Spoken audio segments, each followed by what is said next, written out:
오늘 하나님이 주신 말씀은 룻기서 3장 13절 말씀입니다. 우리 함께 읽겠습니다. 이 밤에 여기서 머무르라. 아침에 그가 기업 물을 자의 책임을 내게 이행하려 하면 좋으니 그가 그 기업 물을 자의 책임을 행할 것이니라. 만일 그가 기업 물을 자의 책임을 내게 이행하기를 기뻐하지 아니하면 여호와께서 살아계심을 두고 맹세하노니 내가 기업 물을 자의 책임을 내게 이행하리라. 아침까지 누워 있을지니라 하는지라. 아멘. 성경 66권은 그냥 좋은 책들을 묶어 놓은 그런 전집이 아닙니다.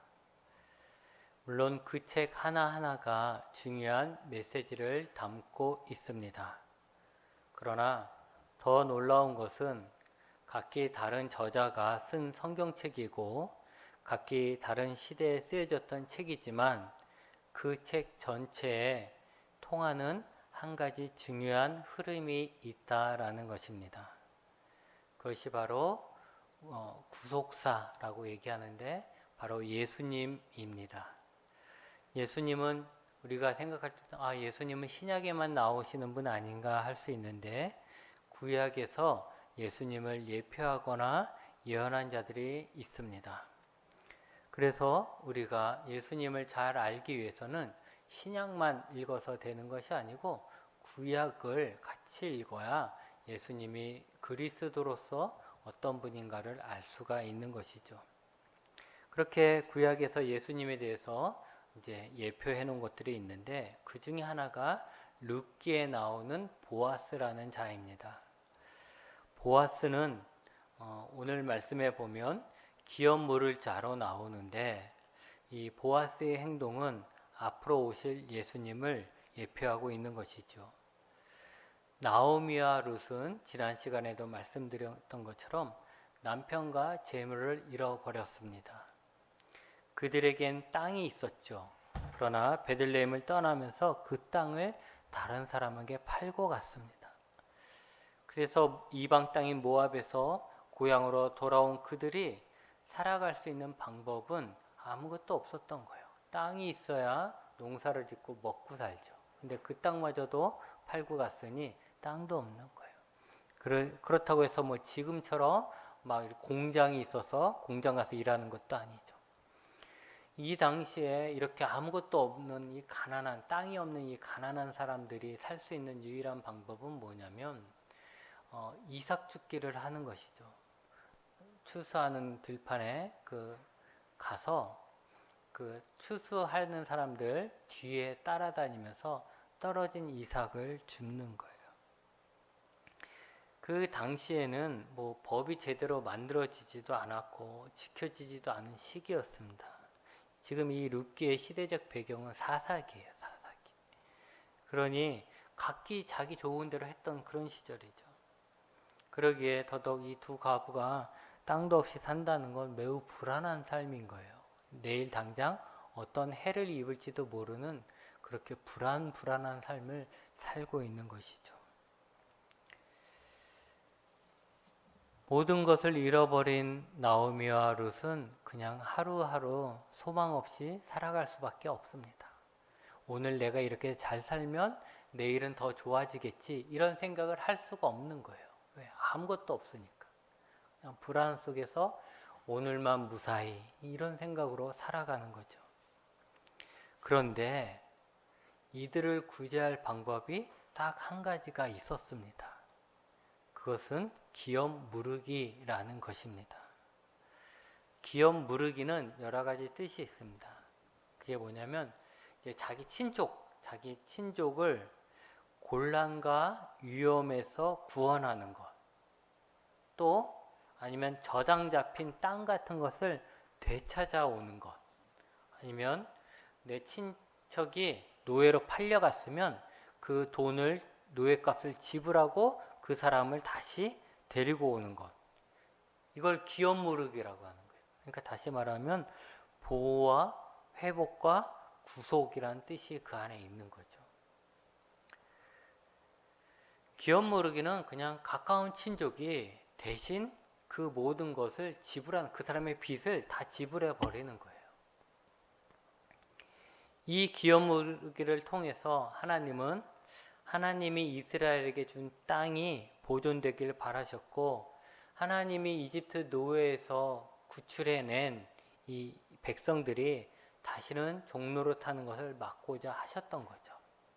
그래서 그런데 우리가 살다 보면 때로는 이렇게 나오미처럼 어리석은 선택을 해서 땅을 다 팔아버리거나 아니면 먹고 살기 힘들어서 빚을 지다가 갚을 수 없어서 자기가 노예가 되거나 이런 일이 생길 수가 있잖아요. 그러니까 그런 것들을 위해서 그때는 그 친족들이, 좀 여유가 있는 친족들이 그 사람을 대신해서 데리고 오게끔 하나님이 만드신 법이죠. 이 기업을 무르는 자를 고엘이라고 합니다. 나오미의 남편 엘리멜렉에 가까운 친족은 지금 이 나오미 가족이 땅이 없으니까, 땅을 팔고 가서 또 그 땅을 다시 살 돈이 없어서 땅이 없으니까 이 친족이 이 기업물을 할 의무가 있었습니다. 그러나 그 당시 기업 무르기는 강제적인 힘은 없었습니다. 여러분 생각해 보세요. 여러분에게 이렇게 하라고 하면 할까요? 내 친척이 누가 돈을 많이 빌려서 노예로 팔려갔어요. 근데 그 사람이 진 많은 빚을 내가 대신 갚아주고 그 사람을 다시 풀어줘라 이러면 사실 쉽지 않을 거예요. 돈이 아까워서 그게 쉽지 않을 거예요. 그러니까 이 당시에 하나님은 그렇게 하라고 말씀을 하셨지만 실제로 그렇게 하는 사람들은 별로 없었던 것 같아요. 그냥 이 사람은 자기가 그 권한을 포기하면 돼요. 아니, 나는 기업 무르지 않겠다 이렇게 하고 다음 사람에 넘기고 다음 사람에 넘기고 이런 경우가 흔히 있었다라는 것이죠. 오늘 말씀에 나오는 이 보아스는 엘리멜렉과 친척이었습니다. 나오미의 남편인 이 엘리멜렉과 친척이었어요. 그러기에 그는 나오미와 나오미가 룻과 함께 돌아왔을 때 그들에 대해서 아마 눈여겨봤을 겁니다. 알고 있었던 거죠. 그렇게 가뭄을 피해서 다른 나라 갔다가 다시 왔구나라는 걸 눈여겨봤을 거예요. 그리고 또 그들이 어떻게 살까 생각도 해봤겠죠. 그래서 룻이 자신의 밭에 와서 이삭을 주웠을 때부터 옆에서 도와줬습니다. 그 여자를 건들지 말라고 하인들에게 이야기하고 일부러 좀 많이 흘리라고, 이삭을 많이 흘리라고 얘기도 하고 또 이삭을 더 주기도 하고 물도 그냥 먹게끔 해주고 이렇게 했어요. 나오미는 룻이 자기가 이삭 줍는 땅의 주인이 보아스라는 것을 알게 되었을 때 이제 나오미는 룻을 통해서 보아스에게 고엘이 되어 달라고 말을 합니다. 그게 오늘 우리가 읽은 말씀이에요.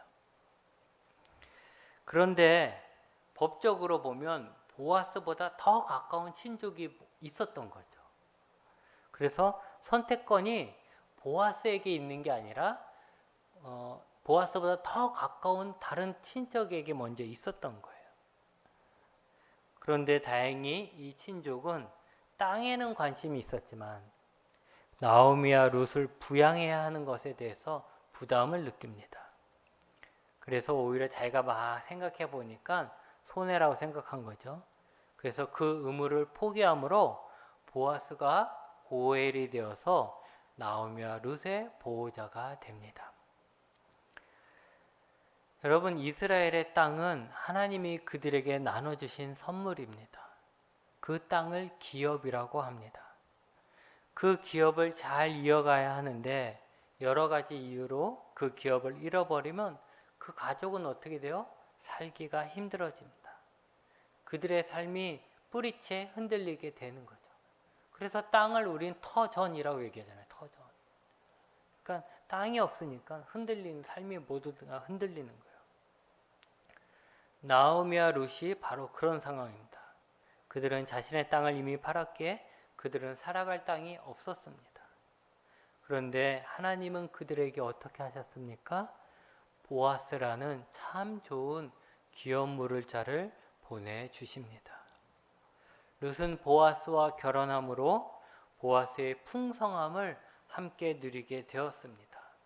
또 보아스의 보호를 든든하게 받게 됩니다. 거기다가 이 여인은 이방 여인임에도 불구하고 다윗의 족보에 오르게 되고 나중에는 예수님의 족보에 오르게 됩니다.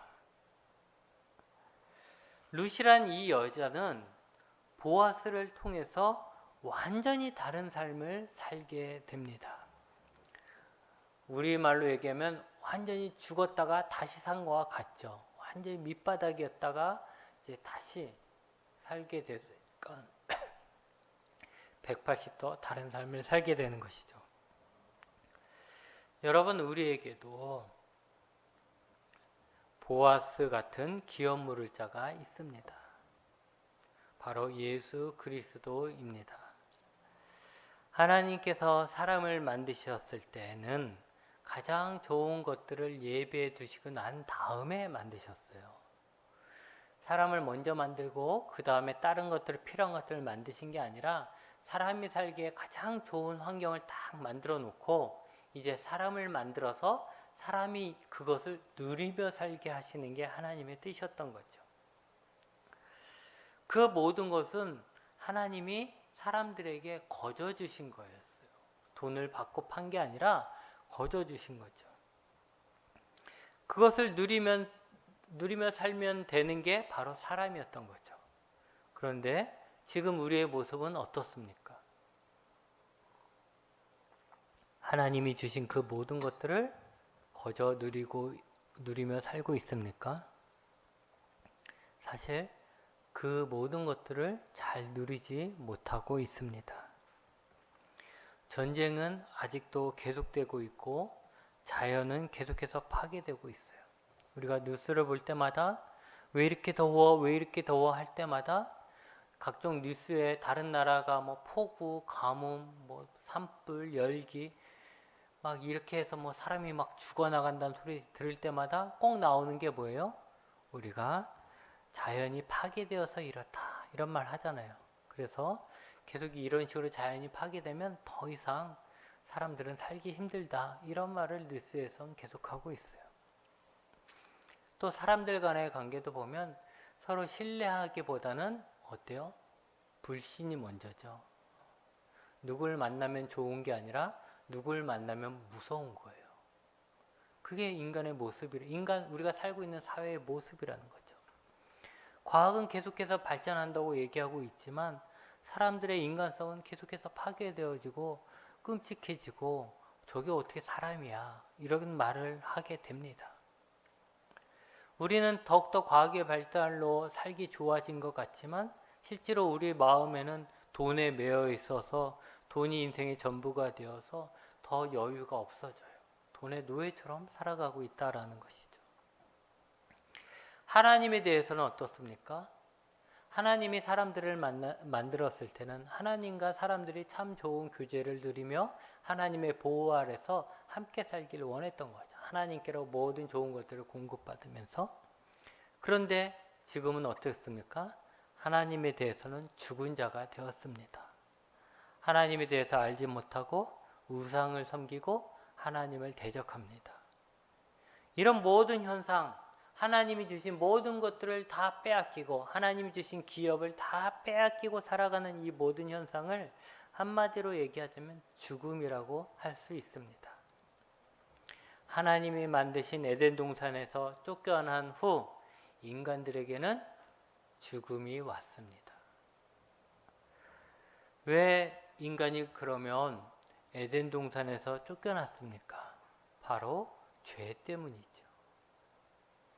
그러고 보면 결국 이 모든 일들의 원인은 뭐냐? 하나님 주신 그 아름다운 것들을, 그 기업을 내 것으로, 우리 것으로 만들어서 충분히 누릴 수 있음에도 불구하고 그 모든 것을 다 빼앗기고 이렇게 힘들게 사는 이유가 뭐냐라고 보면 결국 죄라는 거예요. 죄로 인해서 우리는 다 빼앗기게, 에덴 동산에서 쫓겨나 빼앗기게 되고 죽을 수밖에 없는 자들이 되고 말았다라는 거죠. 이런 상황에서 우리의 고엘이 되시는 예수 그리스도께서 우리의 기업을, 우리가 빼앗겼던 그 에덴 동산을, 그 생명을, 그 하나님과의 관계를 다시 되찾아주기 위해서 우리를 대신에 값을 치르시고 우리를 구원하셨습니다. 히브리서 9장 15절에 첫 언약 때에 범한 죄에서 속량하려고 주구사 부르심을 입은 자로 하여금 영원한 기업의 약속을 얻게 하려 하심이라고 하셨습니다. 이 말씀에서 알 수 있는 내용은 두 가지죠. 첫째는 예수님은 왜 죽었느냐? 우리의 죄를 갚아주시기 위해서, 속량이 갚아주는 거잖아요. 우리의 죄를 갚아주시기 위해 대신 죽으셨다라는 것이죠.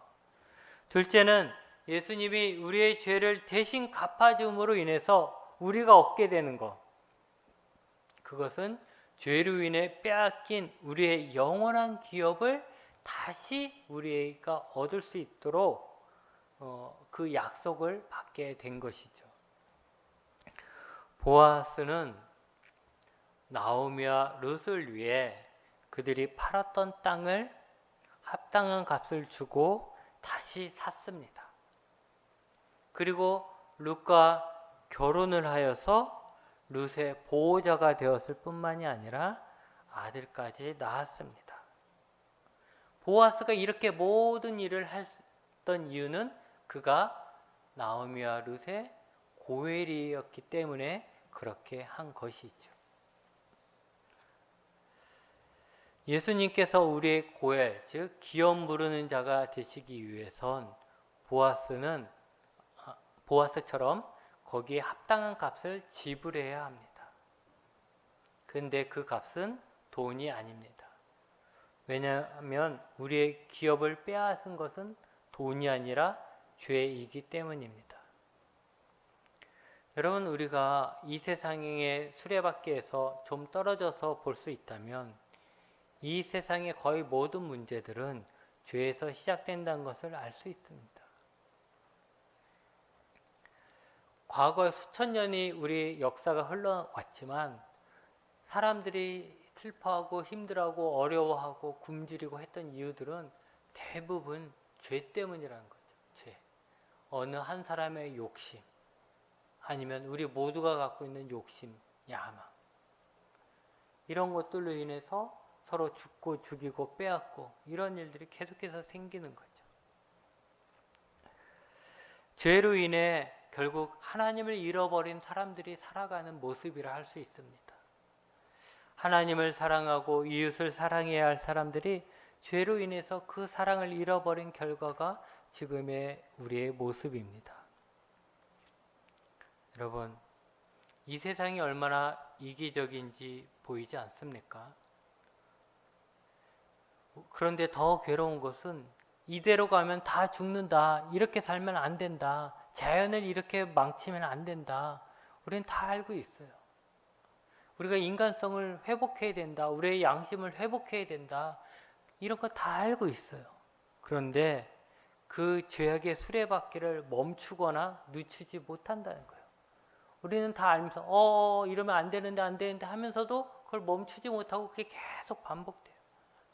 그래서 결국은 파멸, 죽음에 이르기까지 그 역사의 수레바퀴는 계속 돌아갈 것입니다. 그 속에서도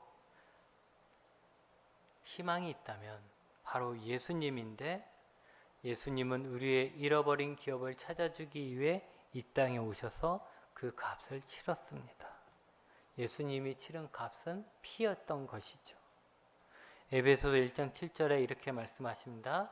우리는 그리스도 안에서 그의 은혜의 풍성함을 따라 그의 피로 말미암아 속량 곧 죄사함을 받았느니라.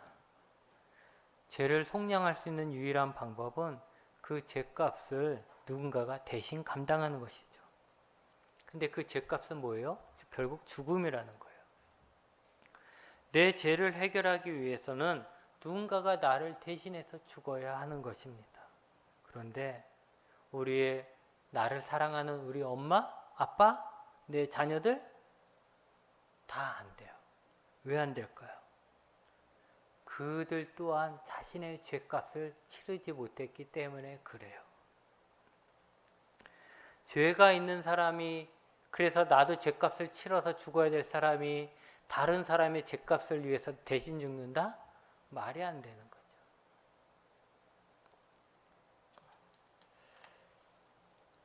유일한 방법은 죄가 없는 자가 우리의 죄를 대신 죽어야 하는 것입니다. 그래서 죄가 없는 하나님이 이 땅에 오신 것입니다.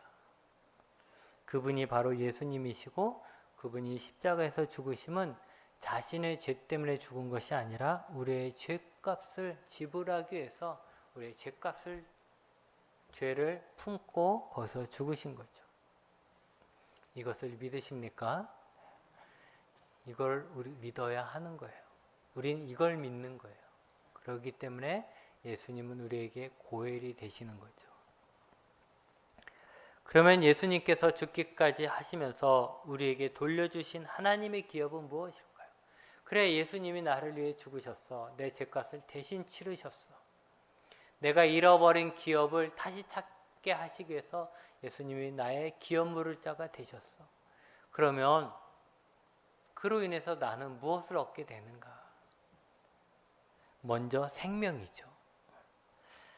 요한복음 3장 16절 우리 잘 아는 것처럼 하나님이 세상을 이처럼 사랑하사 독생자를 주셨으니 이는 그를 믿는 자마다 멸망하지 않고 영생을 얻게 하려는 것이라는 거예요. 죽음은 죄의 결과라 했죠. 그러기에 죄를 짓는 자마다 다 죽을 수밖에 없습니다. 그러나 그 죄를 용서함 받았으니 이제 죽음은 없는 것이고 생명을 소유하게 되는 것입니다. 근데 여기서 죽지 않는다는 것은 지금 당장 이 땅에서 우리의 몸이 죽지 않는다라는 것은 아닙니다. 우리의 몸은 죽을지라도 우리는 영원히 사는 것이고 예수님이 다시 오실 때는 우리의 몸도 부활해서 산다, 영원히 산다라는 것입니다. 또 우리가 바라고 있는, 소망하고 있는 천국도 기업입니다. 예수님이 자신의 자신의 피로 우리의 죄를 물어줬기 때문에, 죄값을 대신 치러주셨기 때문에 우리가 얻을 수 있는 기업이 천국이라는 것이죠. 예수님은 내 아버지 집에 거할 곳이 많다라고 하셨어요. 그 내가 너희를 위하여 거처를 예배하러 간다라고까지 하셨어요. 우리가 부활하여 살아갈 곳, 천국, 이것이 우리가 착하게 살아서 우리의 힘으로 얻는 것이 아니라 예수님이 우리의 죄를 대신하셨기 때문에, 우리의 기업 물을 자로서의 역할을 감당하셨기 때문에 우리에게 주어지는 기업이라는 거죠. 또 우리가 하나님의 자녀가 된 거, 이것도 참 귀한 기업입니다. 영접한 자 곧 그 이름을 믿는 자들에게는 하나님의 자녀가 되는 권세를 주셨으니 라고 했습니다. 여러분 생각해 보세요. 하나님과 원수된 자가 아니라 하나님의 자녀가 된 거예요. 하나님의 원수라면 얼마나 무섭습니까, 여러분? 생각해 보세요. 내가 하나님의 원수야, 하나님의 적이야, 이러면 얼마나 무서워요. 그런데 그랬던 자였는데, 죄로 인해서 그럴 수밖에 없었는데 예수님으로 인해서 뭐가 됐다고요? 하나님의 자녀가 된 거예요. 그렇기 때문에 하나님의 원수는 하나님이 심판하고 죽여야 될 적이지만, 하나님의 자녀는 어떻게 된 거예요? 이제 하나님이 보호해야 될 자가 된 거예요. 그러니 우리가 하나님의 자녀다, 내가 하나님의 자녀다가 얼마나 큰 복이고 얼마나 큰 기업인지 깨달아야 합니다. 하나님의 자녀는 또 뭐가 있어요? 상속자라는 거예요. 자녀는 부모의 상속자죠. 그렇기 때문에 우리가 하나님의 자녀가 된다는 것은 하나님의 상속자가 된다는 거예요. 그래서 하나님의 그 풍성함에 우리는 당당하게 참여하는 자가 되는 거예요. 약속도 하나님의 약속도 기업이죠. 하나님이 그의 백성에게 약속하신 모든 것들이 사실은 우리 것이 된 거예요. 예수님 때문에. 함축해서 말하면 죄로 인해서 빼앗긴 우리의 자격, 신분, 권리가 다시 회복되는 것입니다. 예수 그리스도가 우리를 위해 죽으심으로 그 모든 기업들을 다시 우리에게 찾아주신 것입니다. 여러분, 나오미와 룻이 자신의 기업을 다시 찾기 위해 지불한 돈이 있었나요? 10원 한 장 지불한 것이 없습니다. 그 값은 다 보아스가 자신의 것으로 다 지불했습니다. 그녀들은 단지 보아스로부터 그것을 다 받아서 누리게 된 것이죠. 마찬가지입니다. 우리가 지금 얘기했던 모든 것들, 생명, 하나님의 자녀, 천국, 약속, 이런 것들을 얻기 위해서 우리가 지불한 게 있습니까? 아무것도 없습니다. 단지 우리가 그 모든 것을 예수님께로부터 받은 거예요. 예수님이 대신 지불했기 때문에 예수님께로 그 모든 것을 받는 것이고, 우리가 그 예수 그리스도를 믿고 그 주신 선물을 받는 것이죠. 믿음은 예수님의 품으로 뛰어드는 것입니다. 룻은 보아스의 품으로 뛰어들었어요. 보아스가 자고 있는데 룻이 그 밤중에 와서 보아스를 꽉 잡았어요. 그 품으로, 그 이불 안으로 들어간 거죠. 나를 살려달라는 마음으로 아마 들어갔을 거예요. 그렇기에 보아스로부터 기업물이라는 약속을 받아냈어요. 마찬가지죠. 예수님은 우리를 위해 모든 것을 다 준비하셨고 이미 이루셨습니다. 그리고 이제 우리를 기다리시는 거예요. 그러면 우리가 해야 될 것은 뭐냐? 이 룻처럼 용기를 내서 예수님의 품으로 뛰어드는 거예요. 예수님의 품으로 뛰어들어서 예수님을 붙드는 거예요. 아직도 차일피일 미루고 있거나 아직도 머뭇거리고 있다면 결단을 해야 하는 거죠. 우리가 모든 것을 다 알고 믿을 수는 없습니다. 이 사람이 정말 믿을 만한가? 예수님이 정말 믿을 만한가? 뭐 예수님이 이랬다는데 저랬다는데 다 알고서 이렇게 할 수는 없는 거죠. 왜냐하면 때론 믿어야만 알 수 있는 것들도 있기 때문입니다. 그럴 땐 뭐가 필요해요? 용기가 필요한 거예요. 용기. 룻처럼 용기를 내서 예수님의 품으로 뛰어드십시오. 결코 예수님은 여러분을 버리지 않습니다. 교회 몇 년 다녔다가 중요한 게 아니에요. 안타까운 것은 교회 오래 다녔어도 아직 예수님 앞에 뛰어들지 못하는 사람이 있어요. 교회 오래 다녔어도 아직도 계산하고 있는 사람이 있어요. 내가 예수님한테 이렇게 하면, 그러다 예수님 나중에 나 몰라라 하면 어떡하지? 막 이런 생각하는 사람들. 내가 이렇게 예수님한테 온전히 올인하고 예수님을 내 안에 완전히 품고 내가 하나님의 자녀로서 완전히 그렇게 180도 다르게 살아가면 과연 예수님 나를 보호해줄 수 있을까? 막 이런 생각하는 사람들.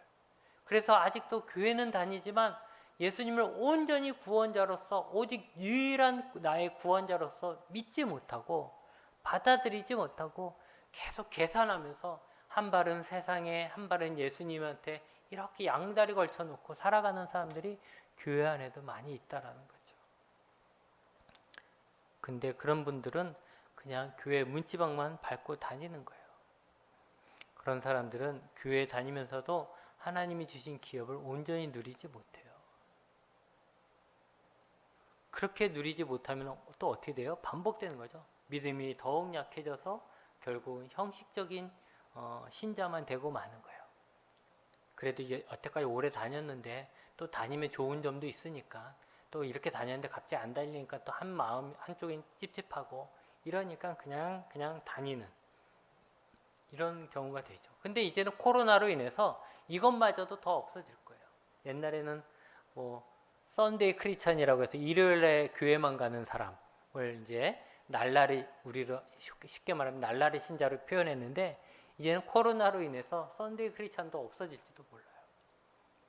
어쨌든 이렇게 신앙생활을 하면 하나님의 은혜를 누리지 못하는 거죠. 룻처럼 그냥 룻이 보아스의 품에 확 뛰어들었던 것처럼 정말 예수님에 대해서 온전히 믿고 모르는 거는 그것도 믿음을 덮고 일단 예수님한테 뛰어들어야죠. 그래서 예수님만, 이제 예수님이 나를 살리고 예수님이 나를 죽이고 하는 건 다 예수님한테 달렸습니다. 내가 살고 죽는 건 예수님한테 달렸습니다. 내겐 오직 예수님밖에 없습니다. 난 예수님이 시키는 대로 다 할 테니까 예수님은 알아서 날 다 책임져 주세요. 이렇게 하는 이런 간절한 마음으로 올인하는 마음이 있어야 하는 것이죠. 예수님을 자신의 중심에 모시고 이제 나는 예수님을 믿는다 하고 예수님 말씀에 순종하겠다는 그런 결단을 꼭 내려야 합니다. 그렇게 될 때 우리를 도우시는 하나님을 경험하게 될 것이며 우리는 영적 기업을 누리게 되는 것입니다. 아직 결단하지 못하신 분들은 결단하시길 바라고, 결단했다가도 지금은 그 결단이 흔들려 결단했던 것과 다르게 살아가는 분들도 다시 한번 예수님을 믿고 예수님만 의지하고 따르겠다라고 결단을 해야 합니다.